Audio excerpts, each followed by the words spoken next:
बड़दिन पर सारा देश में चली जोरदार प्रस्तुति भुवनेश्वर में समस्त बड़ बड़ चर्च मानक भी प्रस्तुति को जोरदार कर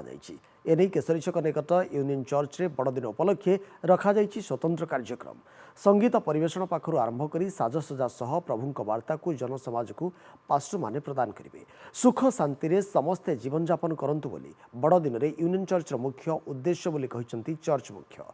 सेपटे से दिन 10,000 अधिक लोक एकाठी होगा बेले आखि आगे रखी आयोजन करा क्रिसमस ट्री सह प्रभु जीशु जन्म होता गुहाल घर को अति सुंदर भाव में जनसाधारण उद्देश्य प्रदर्शित करा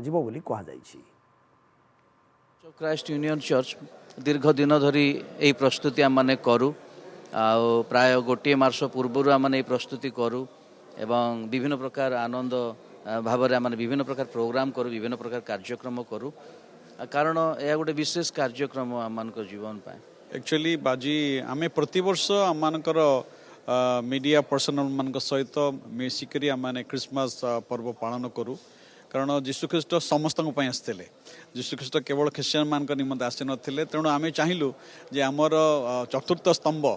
आम समाजर समान सहित यही कार्यक्रम कर आनंद से अंशी करने को आम चाहिलु।